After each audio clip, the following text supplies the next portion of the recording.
Hi, good morning. So, if you're watching this, the episode of the Superplex podcast you're about to watch, unfortunately, had some rendering issues. I don't know if it got lost during the production stage, if it got lost during the recording stage, but basically, me and my friend Isaac, we recorded about an hour and 12-minute long episode of the podcast last night, and when I went to go edit the video this morning, it was not functioning. It almost completely damn near erupted. I had to go through a bunch of trials and tribulations just to get the remnants of that file together. I was able to extract the audio, so this is what we have. Unfortunately, there will be no visual of our faces in this episode because I only was able to extract the audio of the podcast, so this will strictly be just the audio version of the podcast. Maybe sometime in the future I'll be able to recover some of the video, and I was able to recover the last 30 minutes of the video, but I don't want to just put in the last 30 minutes when like 45 of it is just nothing.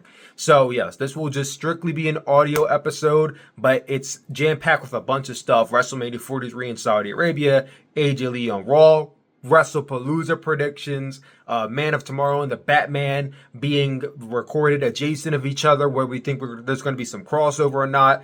Oscar-worthy performances from this year, a lot that we're going to be tackling, and I hope you guys enjoy. This is Superplex Podcast, episode 13. You will never be able to lace up my Chuck Taylors. And that... Don't you swear at me, you little shit! I am your mother! Sorry, kid.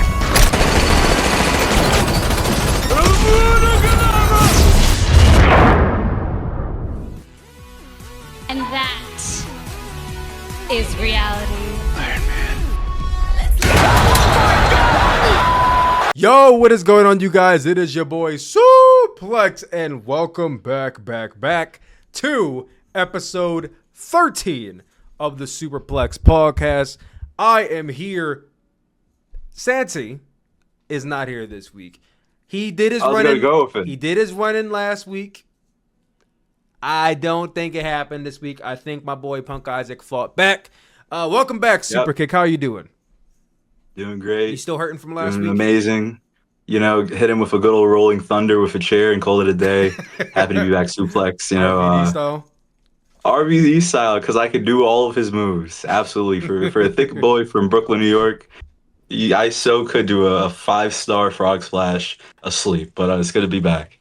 It's good to have you back, Isaac. So last week, Santi was the co-host of the podcast, and I had a grand old time talking to him. We chopped it up about episode 3 of the Peacemaker. Isaac, did you watch episode 3 last week? Amazing. Loved it. Very progressive. Very sharp. Told a lot of stories and a great transitional episode. Loved it.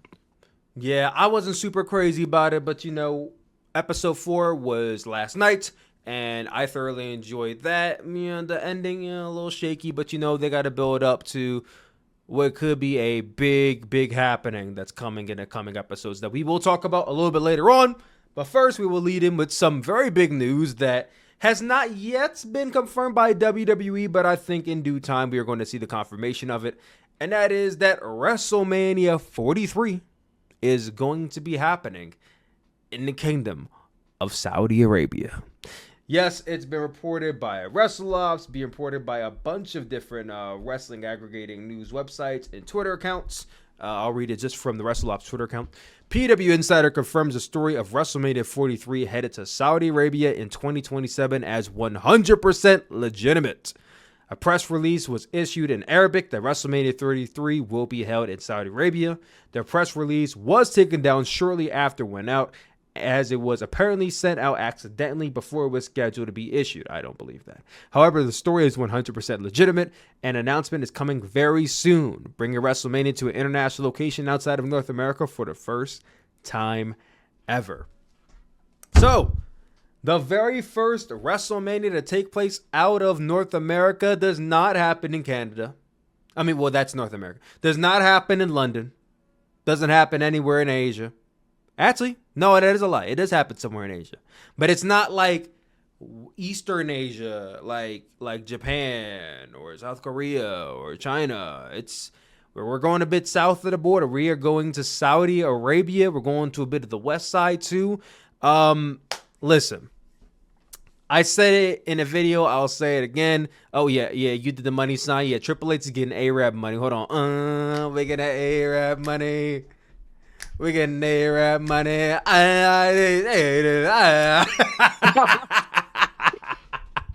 Yo, man, GTA The Battle Gate Tony, man. That's how I knew that song, man. I love that game. Love that game. It's in my opinion game. that is top 3. You know what? That's my favorite. Was that in PSP? No. You're thinking about Chinatown. Chinatown. Chinatown was PSP. No, this was Xbox 360 and PS3. Goated. Battle of Gay Tony. Yes, man. The best GTA 4 rendition. And honestly, you can make a case it might be better than GTA 5 in some aspects. But to get back on point, WrestleMania being held in Saudi Arabia, I'll be honest, I'm not shocked.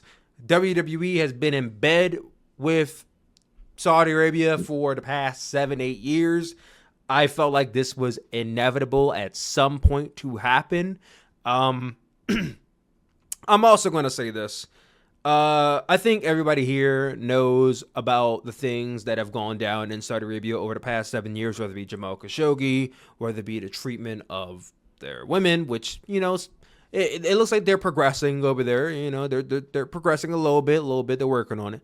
But the treatment of women, the treatment of, you know, gays and nays, and the country as a whole. And listen, I'm not about to sit here and slander the country, obviously, but I'm sure a lot of us are aware of it, and maybe not everybody agrees with the stance this country has.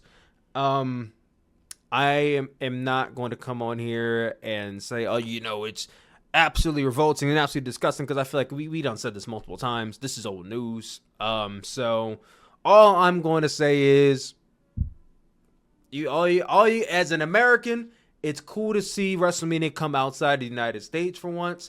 However, the thought of watching WrestleMania at like 1 or 2 p.m. Eastern is a little off to me.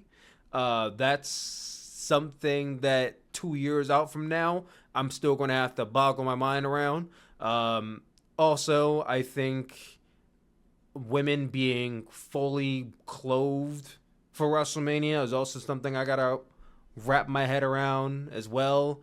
You know, there's just some things I think we got to just figure out. And also, one more thing. Though they may announce it, let us not forget that WrestleMania 42 originally was supposed to take place in New Orleans, and then 1 month later, Triple H said, Yeah, you know what he did? He got the pen from Men in Black and said, bing, and went right back to Las Vegas. So they may say Saudi Arabia now, but anything can happen within the next 2 years. So take that into account as well. Now, Isaac, what are your thoughts on Saudi Arabia getting WrestleMania 43? I didn't expect that specific PLE to be chosen to go there. I mean, could have been a SummerSlam, could have been Survivor Series, even though that's a very picky name over there. You know, WrestleMania. I don't see WrestleMania when I think Saudi Arabia, guys. I see Money in the Bank. I see Hell in a Cell. Well, they've had Elimination Chamber, right? Shit. They eliminated me, that's for sure. I don't like how they represent a lot of things over there, but, you know, money's money. They got to do it regardless. I don't see it. Do you think it's going to change? I don't think it's going to change. If it's this early, they're announcing that. No, I don't think so. I'm saying that there's a possibility, but do I think it will change? I don't think so. They're locked into a huge money deal with this country. They're probably going to pay them money hand over fist more than Europe would have paid them, more than any other state in North America. Yeah, and you would think with the high demand of it. I doubt they're pulling out. TKO is all about the money, and the I'm money surprised is it's not in London. I'm surprised it's not in London. They've been asking probably for got outbid. WrestleMania for years. I think they just probably got outbid. That's what it is. Yeah. Unfortunate. Yeah, love it or hate it, people are still going to see it. Yeah, people are going to watch. You know, everyone's going to be all performative online, as they usually are, but then they're going to turn around. They're going to watch WrestleMania 43 because it's WrestleMania. You can't skip it. Right. Do you think that they are possibly going to make this a alternate, separate WrestleMania? Like how in 2018 there was the greatest Royal Rumble and the Royal Rumble. Do you think maybe we're going to have a greatest WrestleMania situation, or do you think this is like a definitive, this is WrestleMania 43, like officially in the lineup of previous WrestleManias? Well, I think that's a bad I think that's a bad business decision on WWE if they do so, because you're going to replicate something that's supposed to be its own entity. It kind of loses meaning from a different market perspective. And if you do a greatest WrestleMania, kind of defeats the whole purpose of WrestleMania, the grandest stage of them all. You can't really have. They already did 2 nights. How far could they go with this? And I don't know what to expect. You know what could be really dope, and I don't think they're gonna do this.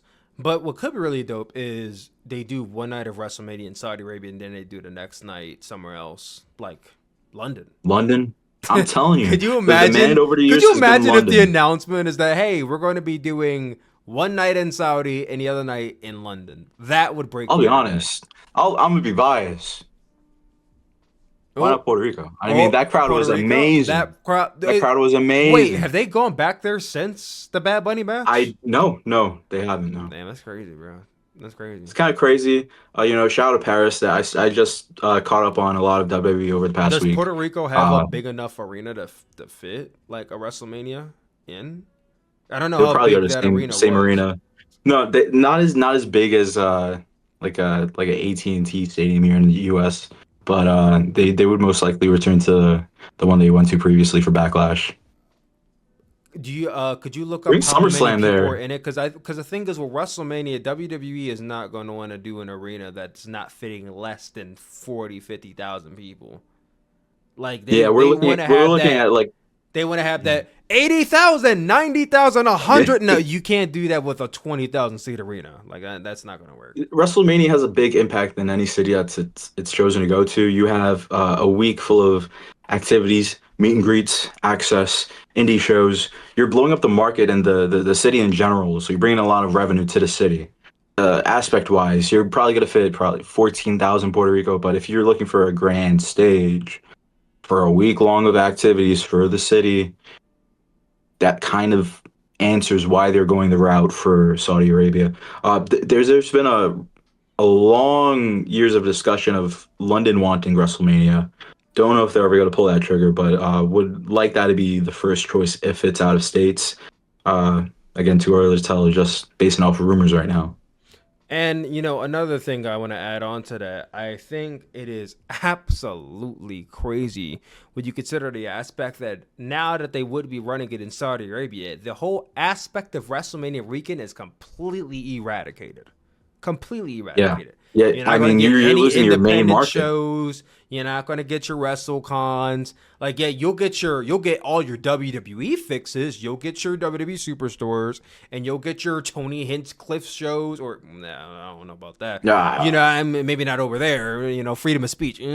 But not so free to speak over there with certain things. So, but they're gonna have a bunch of shows over there, but it's not gonna compare to the same as not even a WrestleMania weekend, but a SummerSlam weekend or a Money in the Bank weekend in the States or in Canada or in this country. Like it doesn't compare to, because you're not gonna have that independent influence. I don't think there's any independent companies that run inside. I could be completely false because again, I'm not a resident, but I don't think there's any companies that run in Saudi Arabia, right?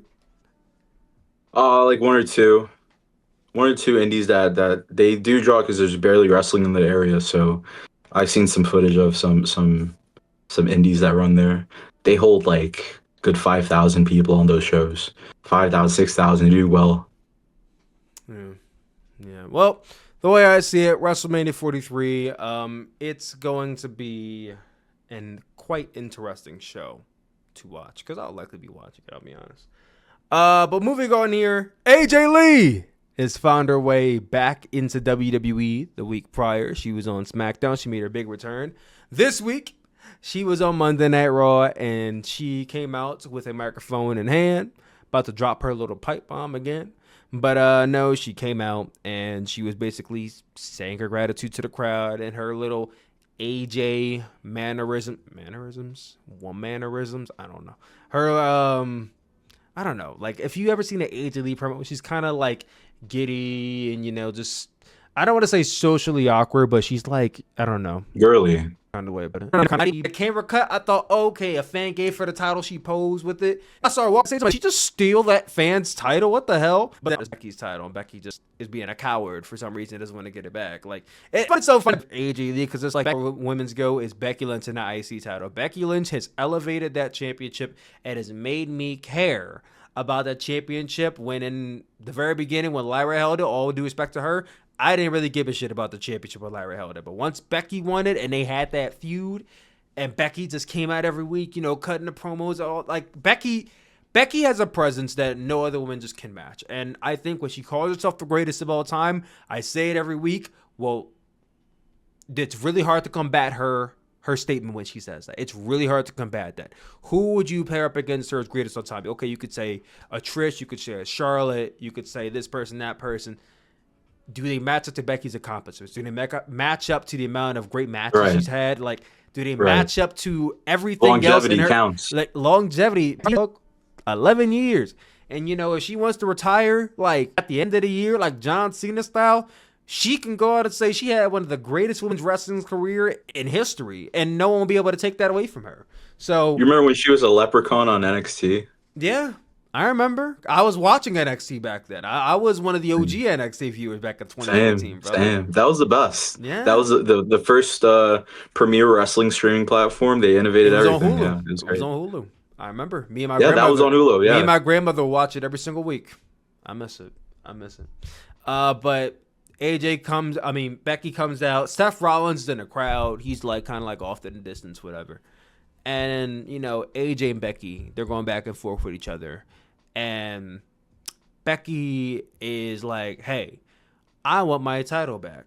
And AJ's like, well, if you want your title, you're going to have to come get your title. And she's like, come and get it. And then CM Punk comes down. And then Seth Rollins comes out. And then AJ's like, I'll do you one better. If you want your title back, how about you face us in a tag team match at Wrestle Palooza? AJ Lee and CM Punk versus Becky Lynch and Seth Rollins. And as she does that, she puts the title down. Seth Rollins gets to the ring, the official for Wrestle Palooza. Did you watch the segment, Isaac? Saw segment. Punk and AJ together on a WWE program is very special, very organic. I don't know who's going to win the better off of this, but I'll say this. Becky Lynch is one of the best heels I've seen in a long time WWE. Her mic skills, the way she gets heat, the way she interacts and works the crowd is not an easy gift, having no pressure while having a live microphone in front of thousands of people. Imagine being in her shoes. And this just goes to show she is a GOAT. She is one of the GOATs. I'm calling her right now. Future Hall of Famer. Oh, 100%. I mean, no one's taken away from her. No questions asked. 100%. You know, I suplex on August 2nd, 2025. I retired from doing wrestling content. Oh, man. And 33 days after that, AJ Lee came back, and she turned the entire trajectory of my life upside down. Oh, man. It changed a lot of things. And I've been aimed the question, Suplex, are you back? Are you back? Are you making wrestling content again? And as you can see right now, I'm at to talk about it. But as I explained on my Instagram story and on Instagram, if AJ Lee is on the show, I'll be talking about the show, or at the very least, I'll be watching the show that she's on. Now, here's what I'm going to say. I'm happy that AJ Lee is back, and I'm happy to watch AJ Lee wrestle because that interests me. The rest of the product right now does not really interest me. So I need people to not expect you to be watching AEW and New Japan. Like, oh, you watching AEW All Out? I'm probably not watching All Out. Like, that's like, I'm sorry, this is probably not happening. Like, do not ask me about an All Out review or predictions. I barely know what the card looks like right now. But Wrestle Palooza, AJ Lee is having her first return match back. Oh, okay. So, for those of you who don't know, I'm going to my very first film festival this coming week on September the 17th. I'm going to be flying to Austin, Texas for a fantastic fest. I got a bunch of films lined up that I'm ready to see, open myself up to new experiences and meet some filmmakers, some directors, producers, creators. I'm very excited for this. It's also deciding to happen in the week of Wrestle Palooza. And one of the biggest premieres happening during Fantastic Fest is Black Phone 2. Black Phone 2 just so happens to be premiering September 20th at 8 p.m. Eastern Time, which would be the exact same time that Wrestle Palooa is happening. So, as of right now, I have no clue as to what I am doing right now. You know, I would love Black to Phone see... 2 is worth it, dude. Huh? Black Phone 2 is worth it. It is. Listen, the Black Phone 2 is worth it. 100%. But you only get to see AJ Lee return one time.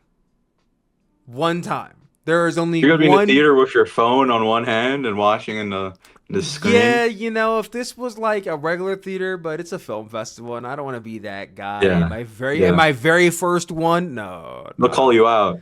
Exactly. I'd have been kicked out, but labeled like, "Oh, this." Yeah, what if they just yell a random guy in the crowd? This fucking mark in the crowd watching this movie. Watching this fake wrestling shit. He's watching a fake wrestling match as this fake movie is on screen right now. How dare he? But no, I don't know as of right now. I'm leaning more towards Wrestle Palooa, but we'll see in due time when we get to it next week. That being said, I will be doing Wrestle Palooa predictions starting now. So, Isaac, we got 4 matches that have been confirmed for this show, and big disclaimer.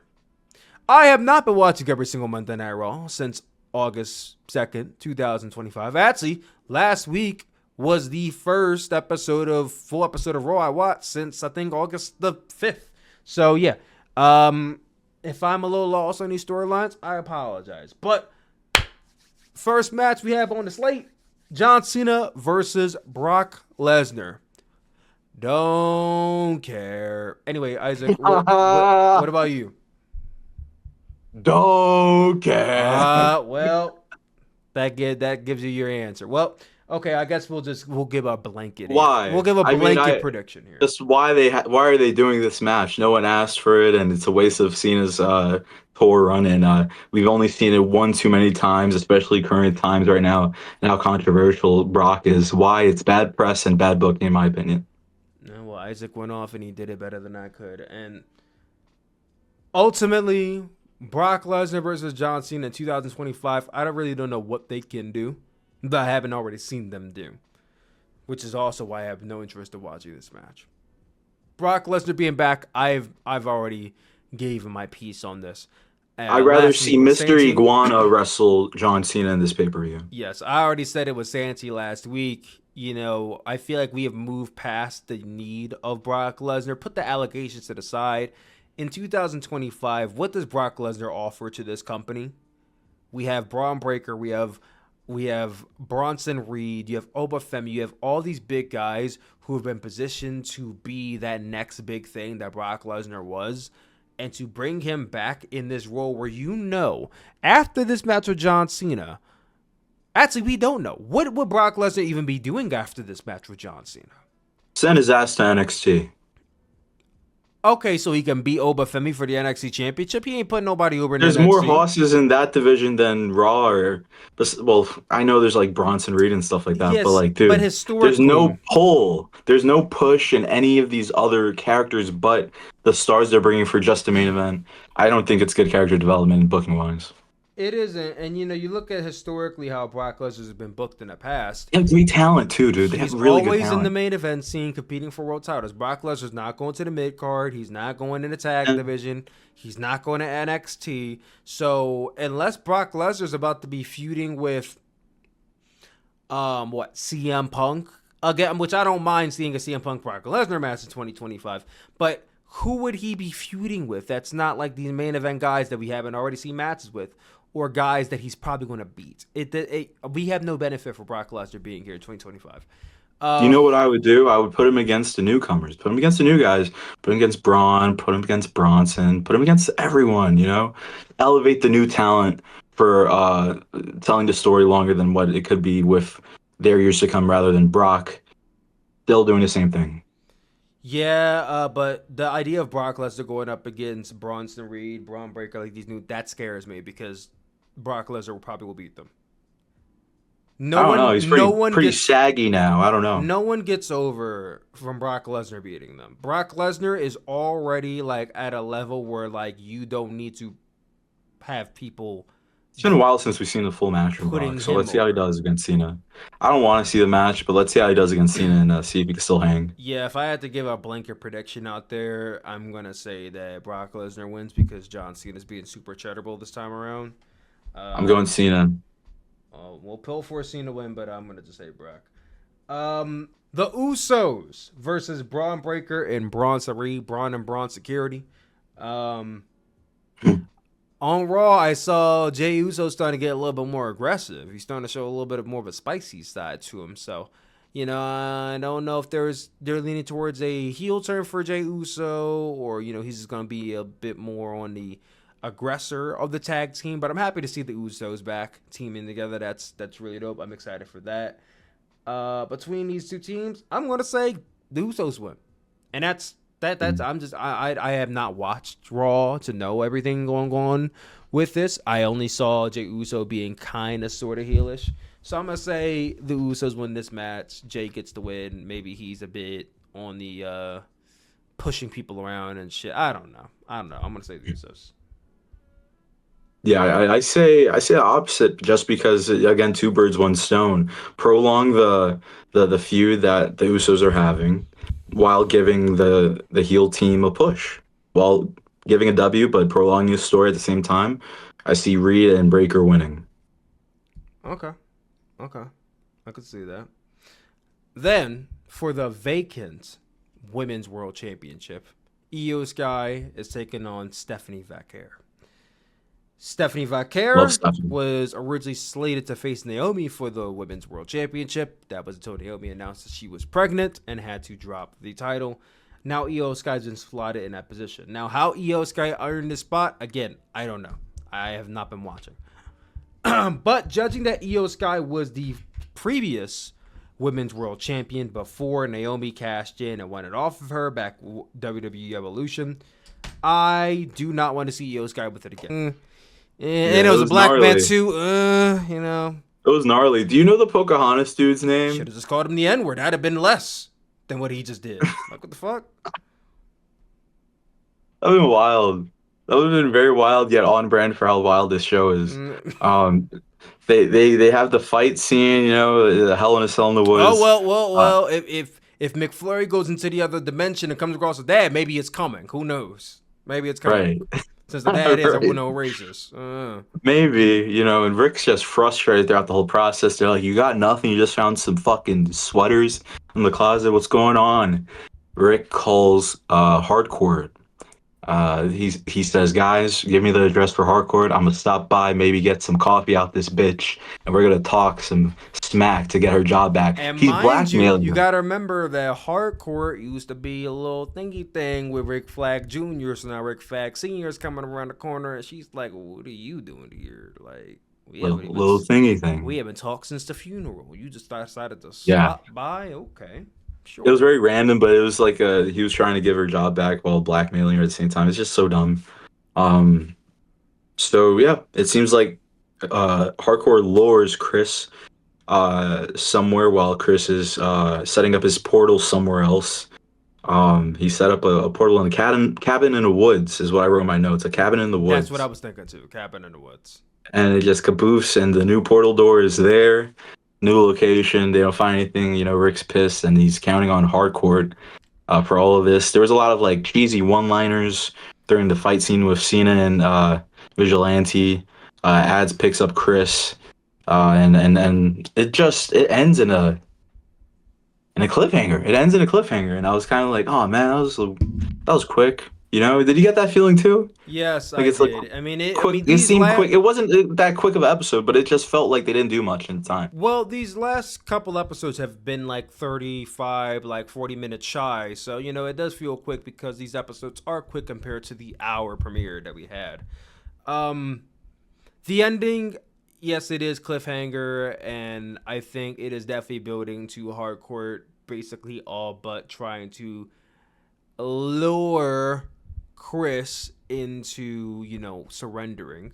Will it be successful? I I will. It's interesting because Chris obviously still has love in his heart for Hardcourt, and if Hardcourt really wants to manipulate him, he probably can successfully get him to do so.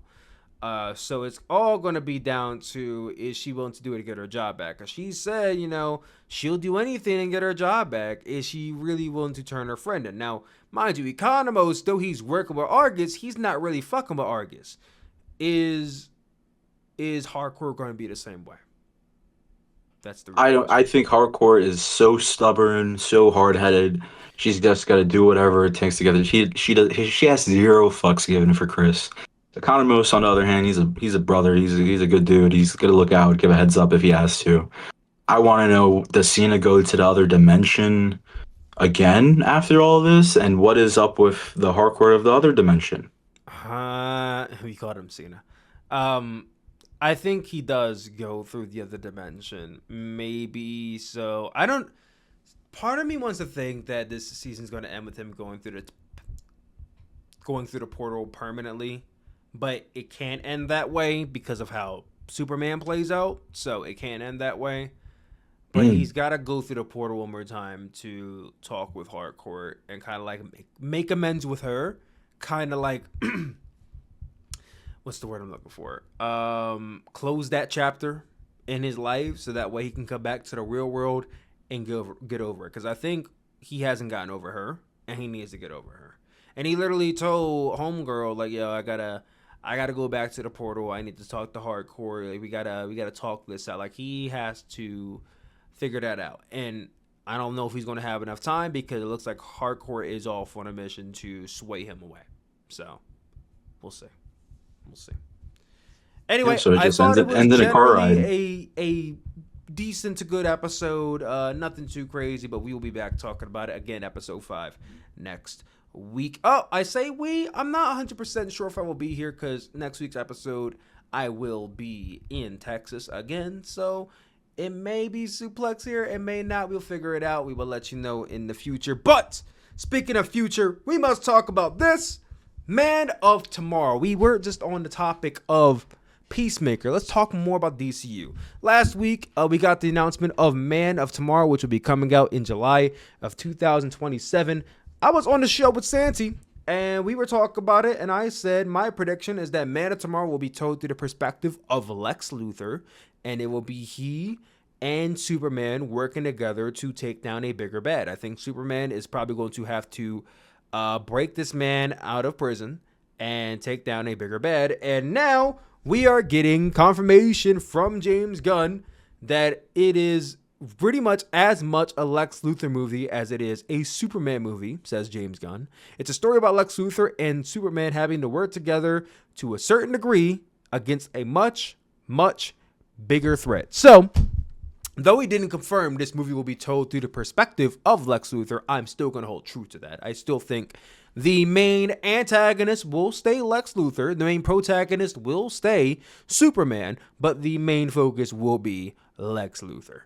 And as far as who this bigger threat would be, I have my guess. I said it last week. I'll repeat it here. But first, I want to hear what Isaac thinks.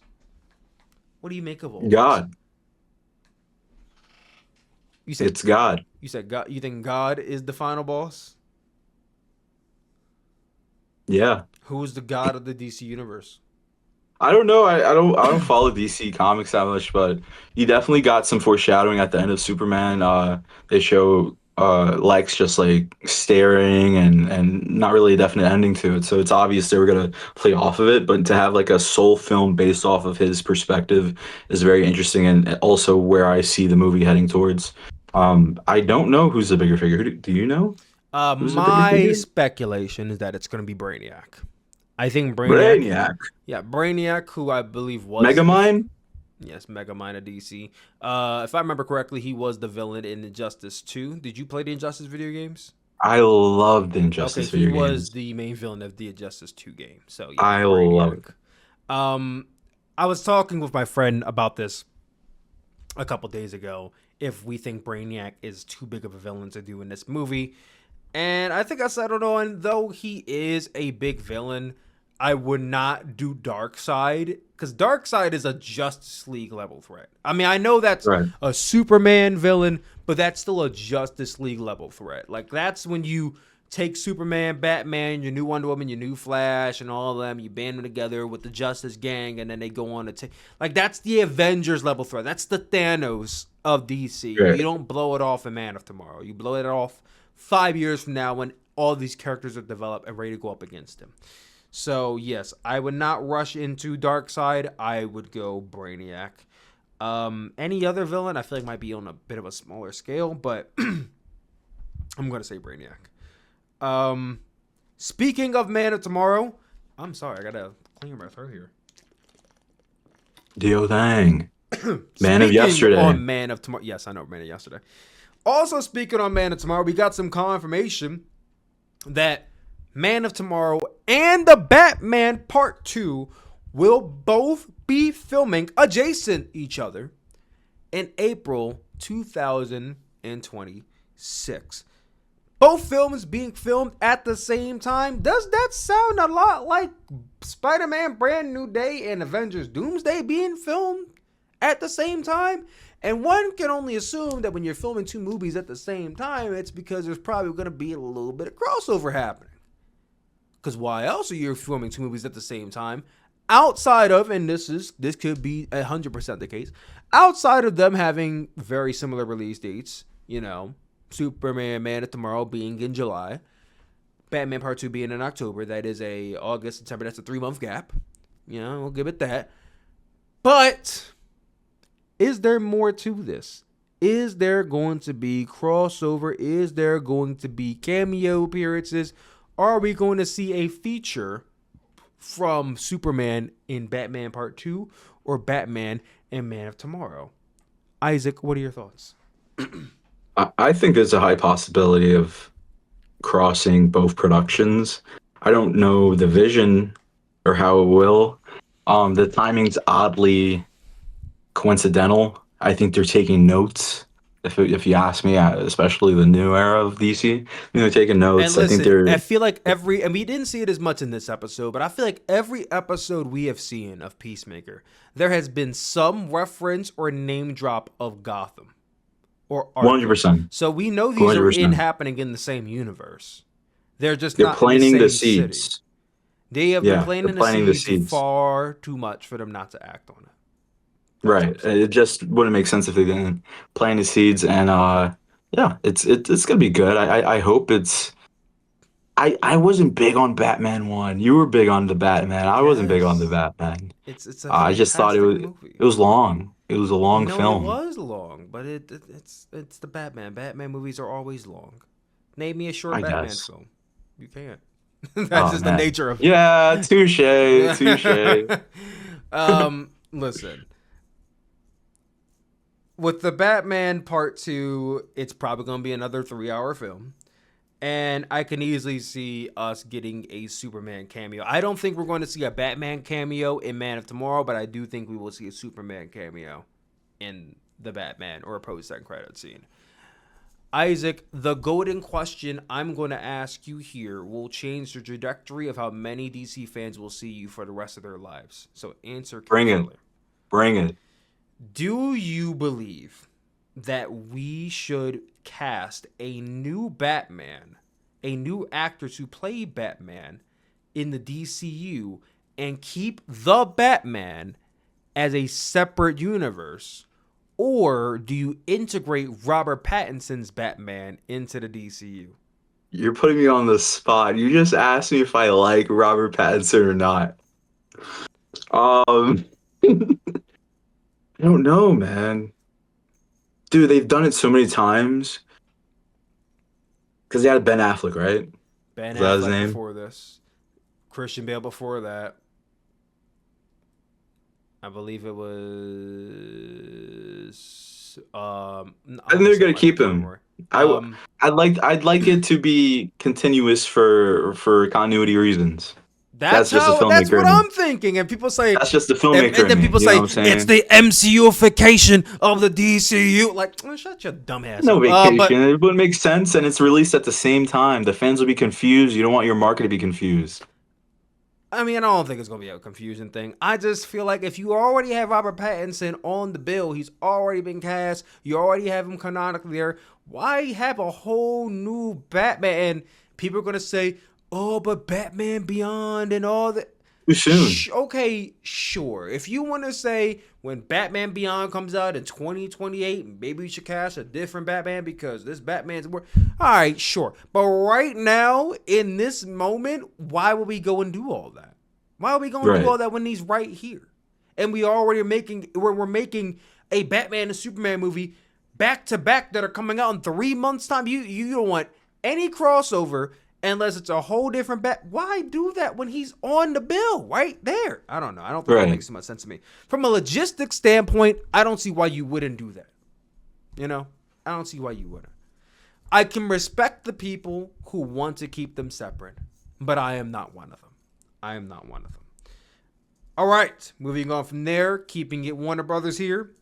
Warner Brothers has started their campaigns for the upcoming award season. You know, you have the Golden Globes, you have the Academy Awards, you have the BAFTAs and the SAFTAs and all that shit. Well, we all know the big dog is the Oscars. And Warner Brothers has said, hey, we got 3 movies coming up that we're going to be campaigning heavy for going into that season. 3 movies from Warner Brothers of the 11 that got released this year, and I think 12th that's coming out in a couple weeks, is Sinners, Weapons, and One Battle After Another are all having award campaigns launched for them going into 2026.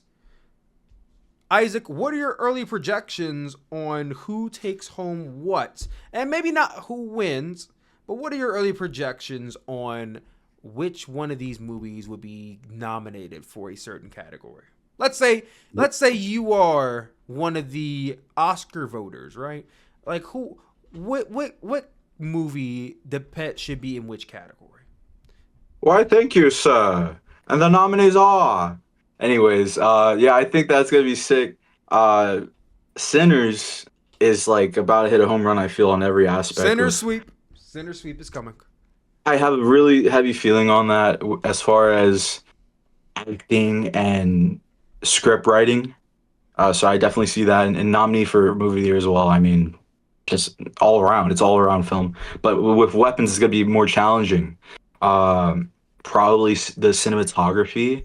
It's more challenging just being in the horror genre. You know, you don't see this all the time. Yeah. And as I said, I think substance is definitely the substance is definitely like, you know, kind of opened the doors a little bit for this genre more so absolutely. Last year than in the any cinema other aspect. Year. Yes. In the cinema aspect, 100%. And like the score of it was great. The cinematography and color correcting and the acting, and then, you know, the actors too really built on that. They have like a very strong niche, which makes them the oddball, but it adds interest, if that makes sense. So Weapons, I'd give it from a technical aspect, such as editing and cinematography and filming wise, into those categories for the nominees. But the third film, can you say that for me one more time? The third film they were considering? One Battle After Another. One Battle After Another was very intense, but just the way that it came together, I say script writing, like storytelling, script writing, and yeah, I'd just give it that. Yeah, that's what I think about those 3. It's still very early to tell. Don't know the official opponents that they're going to go against, but very strong. What's the word that I'm looking for? They're going to boost this. Yeah, very strong contenders. Very strong contenders, and this is the first time I'm seeing this many movies from them being put together and being pushed to the audience. Like, hey, like we're gonna really put our company's legacy behind this. We're really gonna boost as much as possible how important the film is. You know, so it's really cool to see the industry really evolving in that aspect, especially horror. So dope. And one more additional question I have for you.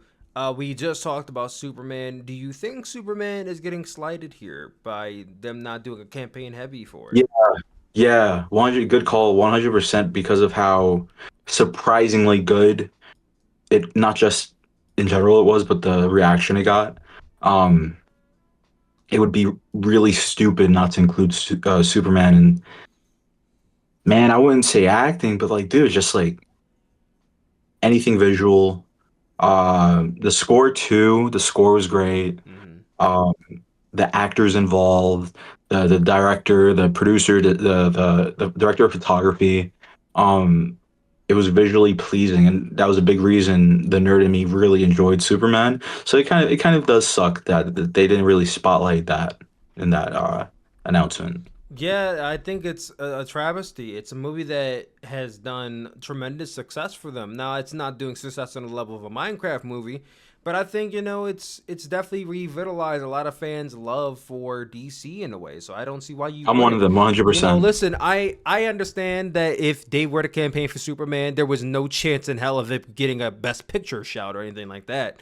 But I could have easily seen Superman getting a, best sound or, possibly Visuals, a crazy. best VFX. Yes, I think Superman is a shoo-in for best VFX. I'm shocked they're not trying for best VFX for that, because I don't think Sinner's Weapons or One Battle After Another is getting a best VFX shout, but that's just me. Now, as for my predictions, for One Battle After Another, that has not come out yet. That doesn't come out for another 2 weeks. But if I had to take a educated guess, I would say it's probably going to get a Best Picture shout, just for the nature of it being Paul Thomas Anderson and Leonardo DiCaprio being attached to it. Probably going to get a Best Picture shout. I think it's going to get Best Actor, probably for Leonardo DiCaprio. Will he win? Probably not, but, just to have him in there. I can see possibly Best Director as well going to PTA, because it's BTA, and Best Adapted Screenplay, since it is based off of a book. And these are all just early predictions because, again, the movie's not come out yet. I can't really go too much based off of that. Now for weapons, 100% Best Original Screenplay. Like, I think that's a given. It's getting a Best Original Screenplay shout. Will it win? Probably not, but I think it will be nominated for that. Best film editing, Isaac touched upon this. I can see it getting best film editing. I could actually see it possibly winning best film editing too. I could see it winning that. Best sound is another one. Realistically, I could see it winning, because I think the sound mixing and the score in that movie was excellent. And additionally, best hair and makeup. I don't think any particular actor will be getting a nomination, but the hair and makeup department will be getting one. That's how I see that. Now, are you ready for the center sweep that's about to happen? Oh man. So, And this is your movie. You love this movie. Now, mind you, Isaac hates sinners. But, I didn't say that. Yeah, well, you don't. I didn't say that. Well, you don't like it Don't either. listen to this So. guy. No, listen. I did not say that. No. A lot of options, man. All right. So the center sweep looks like this: Best Original Score. Best Original Sound will go to "I Lied to You," and that's the song where all the music blends coming. I mean that's gonna win. I'm telling you right now that will win Best Original Song, like without question. Best Sound, I think Weapons might take it still, but Sinners will be in there with it. Best Production Design, because the sets for that movie were fantastic. Best Film Editing, it will be in that category with Weapons too. It probably has a better chance of winning than Weapons does, but it'll be in there with it. Best Cinematography, because the color grading for that film was immaculate as well. Best Original Screenplay, because it is an original film. Best Director for Ryan Coogler. Best Supporting Actor for Jack O'Connell. You can go Miles Caton too. I will take either one of them. But if I'm nominating one of them, I am nominating Jack O'Connell. And honestly, because Miles Caton is so young and this is his first major role ever, I think the Academy is going to slight him. They tend to always slight the youngins. So I think Miles Caton will be slighted for Jack O'Connell. So I'm preparing for that. Best Actor, Michael B. Jordan. And of course, Best Picture. That is, and I count 1, 2, 3, 4, 5, 6, 7, 8, 9, 10, 11. It is going to be a sweep the likes of which we have never the likes of which we have never seen. Many people are calling it Best Picture of the Year. I've talked to many people, many folks. They love it. Everyone loves it. How was my Trump impression? It was bad, I know. I was bad. I tried. But Needs more anyway. orange tan. Well, I'm a little too dark for that. Anyway, I think that Sinners will sweep again. Prediction: Sinners sweep. But we going from there. We get into Universal Studios. Five Nights at Freddy's. We're all the FNAF fans. Isaac, are you a Five Nights at Freddy's fan? I dabbled in some gameplay in the OG game, yeah. What we talking about? We talking about the FNAF 1 through 4 era? 1 through 4. What was your favorite game? 2. 2? Just because. Yeah. Okay. You? I preferred 4. Just because of the nature of it being in a house and different. Now, mind you, it scared the shit out of me. I think I enjoyed it just because, like, at the time, it was just everyone was on it. Everyone was like engaged on it, and the gameplays too. I used to watch a lot of Dashy Games plays. I think the height of it was probably 3, though. Ah, man. 2 or 3 for sure. Like 1 is when people started like getting like, oh, yo, Five Nights at Freddy's, it's this scary game. 5 FNAF 2, first of all, these FNAF games were dropping really fast. Like Scott Cawthon was on the fucking clock all year in 2014, 2015. He dropped FNAF in like August 2024. I mean, August 2014, 10 years ago. Then he dropped FNAF 2, I think, like, later in 2014, something like that. Then he dropped FNAF 3 in, early 2015. And then months after that, he dropped FNAF 4. Like, he dropped 4 games in the... And mind you, I'm not going to take nothing away from this man. But they were probably not the hardest games to design. They don't appeal to me as, like, this game took a lot to design, especially if it's, like, a team of, like, 1 man, 4 men, 6 man, 10 men, whatever. But he pumped these games out, and I think that is why it attracted so many fans and kept people hooked, is because it was so recent and it was in your face, and the theories is what really kept this series alive. And like I said, I think the game really peaked around 3. 4, it wasn't dying by 4, but I think by 4 people were like, oh, we've been there, done that. We want to see what happens with the Bite of 83, and then they went into the Bite of 87, and then they started, no, it was the Bite of 87, and then they introduced the Bite of 83, and then I'm like, all right, we doing a bunch of shit now. Then they went into Sister Location, which I think by Sister Location, the hype started to die down a little bit.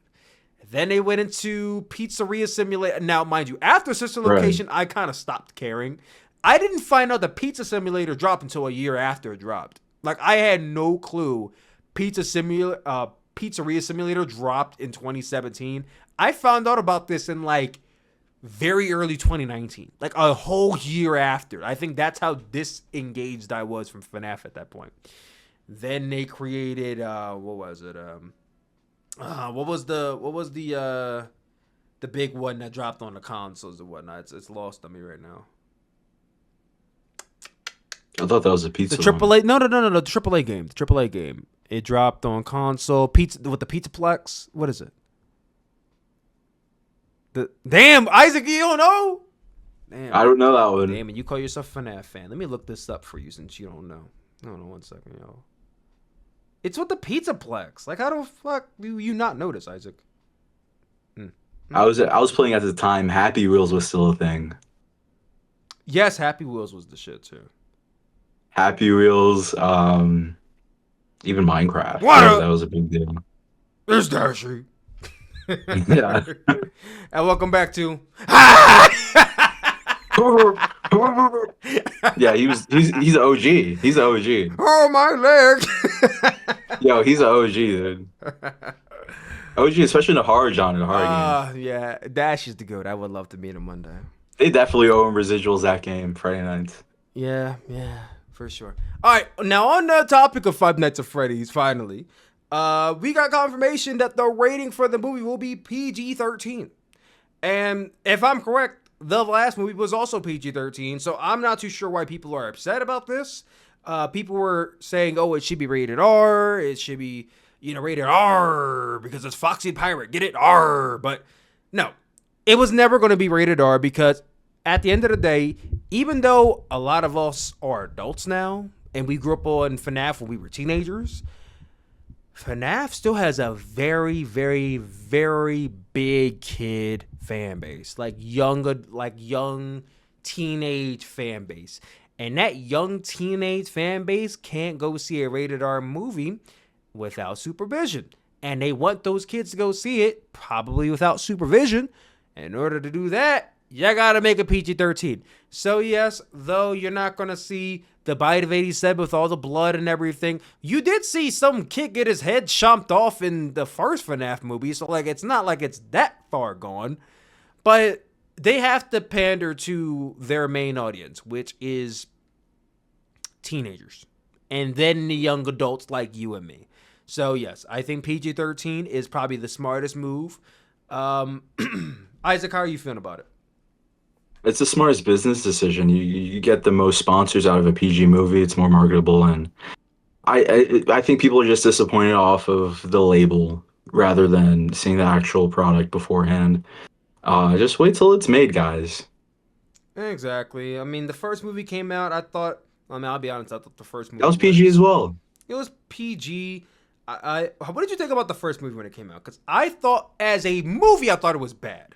But as a fan of the game, I liked it. If that makes sense. Same. Bad acting. Good like referencing.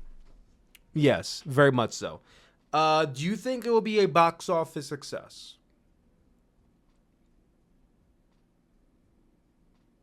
The first one was, the budget was $20 million and it made like $300 million. So, you know, I think it probably... It already greenlit like its success to do that again. Do I think it'll have like a lot of buzz? Not sure. Yeah, I think this movie will probably do 350, maybe a little bit more than the first one. A little bit more. And that's like a large number, dude. That's a large number. No, it is. It is. I'm not discrediting that at all. I think if we get to a FNAF 3 movie, FNAF 4, we're probably going to start seeing a dip. But, you know, the momentum right now for it is still fine. And that fan base is still ever growing. It's still large. So I don't think... That's the thing. They got the same thing with Minecraft. A flop from FNAF because the fan base is so big and so passionate. And again, someone like me who, though I will say the movie was bad, I'm still going to go out here and watch the second movie because I'm a fan of the game. So yeah, right. They got people like they got people like me hooked. So they don't got to worry about too much. They could have the worst movie possible, and I will probably be seated for the third installment. Speaking of a horror movie, Scary Movie 6 is a movie that I'm really anticipating next year. Me and Santi talked about Scary Movie 3 being his favorite scary movie, which I thought was hilarious. I loved that. 3? Yes, his favorite scary movie was Scary Movie 3. What was your favorite scary movie? It might be the first one, but dude, they're all so fucking funny. I'm gonna go with the first one. Just the OG writers involved and everything. The first one. You know, the more time passes by, the more I start to favor the fourth one. I think if you asked me a couple years ago, I probably would have said the second one because I just love the haunted house theme and everything. Dude, and the hand and the mashed potatoes. My strong hand. But no, I think 4 has grown on me over time, and I think, you know, if I had to rank them, I probably would go 4, 3, 2, 1. Is 4 the one with Charlie Sheen? Charlie Sheen was in the third one too. Charlie Sheen was actually barely in the fourth invasion, one. the alien invasion. That's War of the Worlds, the actual good War of the Worlds with Tom Cruise, not the shitty one with Ice Cube. But yes, that was the War of the Worlds one. But Scary Movie 6. Marlon Wayans already has confirmed that he will be a part of the movie, reprising his role as Shorty. So yes, we have one great return in AJ Lee, but we had an even bigger return in Shorty, returning for his role in Scary Movie 6. So I'm excited for that. In an interview, Marlon Wayans has said that there are at least a few movies he would like to see spoofed in Scary Movie 6. And I like the way he words this because he's like, oh, I would love to see these movies get spoofed in this, as if he's a fan that has no attachment to this film whatsoever. Like, that's funny to me. I would love to see... Are you not writing this movie? Okay, bro. But yeah, he would like, air quotes, like to see spoofed in Scary Movie 6. Sinners, Longlegs, Heretic, Nope, Get Out, and I Know What You Did Last Summer. Now, when I look at this lineup... What an odd list. Huh? What an odd list, dude. This is a very... you just had it. Yeah, this is a very... This is a very diverse list. I will say it's a very diverse list. He knows Jordan Peele now. Well, I mean, everyone loves Jordan Peele, but two Jordan Peele movies we're spoofing, I think that might be a bit much. I don't think we need to. Like he's in him now, so he just Yeah, has to but connect. listen, I love Jordan Peele, but do we need to spoof two Jordan Peele movies? Two of them? Yeah, he said Get Out and Nope. Nah, I don't think we need to spoof both of them. We can choose one of them. If anything, I would go with Get Out because Nope. Like we did War of the Worlds. Like we did an alien invasion already. And I know it's not on the magnitude of War of the Worlds, but we've seen that alien concept already. And the same thing with I Know What You Did Last Summer. Like that was spoofed in Scary Movie 1. The first Scary Movie was spoofed. Scream mainly, but also I Know What You Did Last Summer. So to spoof it again, I think is redundant. I don't want to see that. So in my opinion, knock out Nope, knock out Know What You Did Last Summer. You get down to Heretic. That was a movie that I liked, but I wasn't super crazy about. So like if they don't touch it, I'm not crying about it. Long Legs, they can do some really funny stuff with Long Legs. They could do something really funny with that. Especially who they get to play Long Legs. I don't know. I could see that could be very funny. Now, Get Out being spoofed, I think that could be a funny little shout. I wouldn't make that the main spoof. I can see Sinners being the main spoof. Now, I know me and you a few episodes said I would like to see them spoof weapons. And I hope they still stick to that, maybe. But Sinners being spoofed, I could very much find it hilarious if Cindy plays the role as Mary in Sinners and Brenda is inside and Cindy's trying to lure. I could see it already. I think that would be funny as hell if they spoofed Sinners. Yeah, I see that too. But Isaac, how do you feel about this list?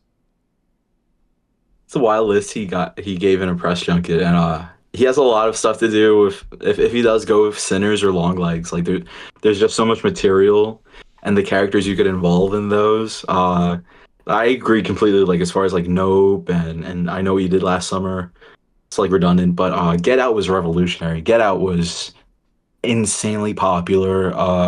Still gets talked to about this day. It would be really cool if that's the base. Get Out. That'd be very very cool. But I do see him doing something with Sinners and Long Legs. Just the comedic genius, dude. This guy. And I used to watch before he did films. I used to watch the Waynesboro Show. Yeah. The sitcom. Oh yeah, it was a great show. So funny. It's so funny, bro. And just like very very very natural comedy. Very very like not trying too hard. Just take it or leave it energy. And that's one thing I love about Marlon Wayans. And I think it's gonna be dope regardless of what movie he parodies. He could parody the Barbie film or he could parody you know, like it could be any film and it'll just like go home run with it. So I had that in my notes too. I love that you mentioned that, and I can't wait to see Scary Movie 6 when it comes out. I'm very much looking forward to that, and everything that comes with it. I'll be seated no matter what. My hope, one of my goals is to host a big screening. I'm gonna manifest this right now. I would love to host a Scary Movie-thon where we just watch Scary Movie 1, 2, 3, 4, 5, and then lead right into 6. I'm gonna manifest that energy for 2026 is that I host a Scary Movie-thon. We'll come back to this video. Yeah, we gotta write that down. We'll come back to this video when I host a Scary Movie-thon next year. We'll come back to it. But before we end this, I know I've been clearing my throat a lot. I'm sorry. Let's get into the mailbag. If you guys got questions over on Instagram, you can follow me, Suplex. I do this every single day before the podcast. If you got a few questions to answer before we hop up out of here, Isaac, you ready? Let's do it, yeah. All right, Multiverse Miles has a question. He says, does Stephanie Vaquer win the World Championship? I've been hearing people say she's not ready. Well, we kind of answered this earlier. I think she does because... How is she ready? Huh? How is she not ready? She was a former Triple A champion. No. I say she should win the World Championship, and no, she is I know what you said, but this commenter got a lot of balls, all right? She is ready. I think people who never watched her outside of WWE probably don't think she's ready because she's new, the new kid on the block. And from that perspective, I can understand where you're coming from, but she is 100% ready. 100% ready. So, yeah, I'm going to say she wins, and she's ready. I agree. Same answer. Sahaz 2087 says, favorite sequel of all time. Isaac, what's your favorite sequel of all time? Great question. A lot of great sequels. Not gonna say Shrek 2 like Santi. Uh, um, oh man, Dark Knight, dude. Dark Knight Rises. Dark Knight Rises. Okay, Yes. okay, that's a good choice. I was born in it. It's so like visually captivating. Like it's just so fucking. It's such a sick movie, dude. Um, But if we're going to I can't my describe it. favorite sequel of all time, it's a tie between two movies. It's a tie between Toy Story 2 and Scooby Doo 2 Monsters Unleashed. I was a sucker What? for Scooby Doo, Is that the one the that they live had? action Scooby Doo. The Scooby Doo 2 is that the one where they're in the island? Well, Which one? Which one? the What's the island, setting of yes, Scooby yes, it Doo? is. It is the island. And Scooby they Doo. play a bunch of Sugar Ray on that one. Yes, you're a shining star. That was a good one. No matter Okay. who Oh, you you know what, dude? I take are. it back. I know exactly my favorite. You have hot Velma coming down in like the orange leather suit. Who's your mama? I think I'm gonna give. my I'm mama? gonna change my answer. I'm gonna change my answer to Home Alone 2. You know what? I should have said Home Alone too. That's like one of my favorite sequels. There's so many great sequels, bro. That's Home such a comfort Alone- movie for me, dude. That is my comfort movie every single Christmas. That's my favorite go-to movie. 2, not 3, not Yeah. 1. Yeah, no, I prefer 2 over 1 all day. But no, I'm gonna It- stick to It's my. better in I'm every gonna- aspect. I'm gonna stick to my 2. Scooby Doo 2 Monsters Unleashed is one of my favorite movies to watch when I was a kid. I've been meaning to rewatch it as an adult, and one of these days I will. And Toy Story 2 is one of my favorites of all time. I think it is the best Toy Story, and I believe one of the best animated movies of all time. Yeah, Toy that Story was 2, such a good Toy Story. Toy Story 2, and Scooby Doo 2 Monsters Unleashed with Matthew Lillard, Linda Cardellini, Sarah Michelle Gellar, and Freddie Prinze Jr. All goats. All goats. Mr. Anime Parody, do you think they will possibly do a quick title drop to AJ Lee or kind of a slow burn type deal? Slow burn. Slow burn. Slow burn. She doesn't have to win it right away. AJ Lee is full time and back for on a multi-year deal. What do we got to rush into it for? There's no reason to rush into it now. She's back. So no, I do slow burn. If you want to drag this out to her winning it at WrestleMania, you could realistically. I think, maybe Survivor Series, maybe the Rumble in Saudi Arabia. I don't know about that one. But maybe Survivor Series. That's what I'm thinking. You think slow burn? Slow burn. Dane, what's the best avant-garde film you've seen? What's the most far out there, creatively confusing film you have seen, Punk Isaac? Man. For me, I don't know if it's the best, but the first one that comes to my head is Beau is Afraid. Ari Aster. It's so far out there, and my first watch, I was so confused by everything going on. But as time has gone on, and as I've rewatched it like 2 different times now, I've grown a slight appreciation for the obtuse nature of Beau being in such disarray and being so afraid of the world that everything is disillusioned to him and everything is overly exaggerated, and we're taken on this journey to find his mom, who I don't want to spoil the plot twist for you guys, so I won't. But it's a cinematic like whirlwind by the second act. And I feel like it's one of those movies where if you look away, you will just be so lost. I mean, you'll be so lost watching it the first time anyway. But also, when you rewatch the movie, there are so many things, so many little cues that you pick up on that you did not see the first time. I think if you watch Beau is Afraid and you did not like it, I understand why you didn't like it. But I say rewatch it because there's a lot of things that you will notice about it on the second go round that you will not catch the first time. So yes. Is it the best one ever? No. But to what I can think about right off the top of my head right now, I'm going to say Beau is Afraid. What about you, Punk Isaac? I have 2 answers for this. I have like my filmmaking answer, and then I have my personal answer. Personally, like jokingly, M. Night Shyamalan's Last Airbender. What? Like what? Would you not? As a But you don't fan, think that's a little too structured to be on the avant-garde? a little bit, but like just as a fan, it didn't really execute to that stature. Same thing could be said with the Dragon Ball movie that dropped out. But that's just if you're a fan of like the animation and stuff like that. Realistic answer, filmmaking answer. Probably classic Clockwork Orange. I remember the first time I Okay. saw that movie. First time I saw that movie, and I'm just questioning. This is pretty extreme for the time being. Like this is different. You know, I definitely say Clockwork Orange. Yeah. Okay. All right. And finally, our final question comes from King Lugo. A lot of movies came out this year. Who put on an Oscar-worthy performance? So, Isaac, of the movies you've seen this year, who put on an Oscar-worthy performance? It's a really good question. Hmm. Oscar worthy would have to be someone you got emotionally invested in. While you ponder, I can start. You know, if I'm I'm gonna going down ponder. the list of movies I've seen this year, because I've seen almost Hmm. 90. I am closing on 100 very, very soon.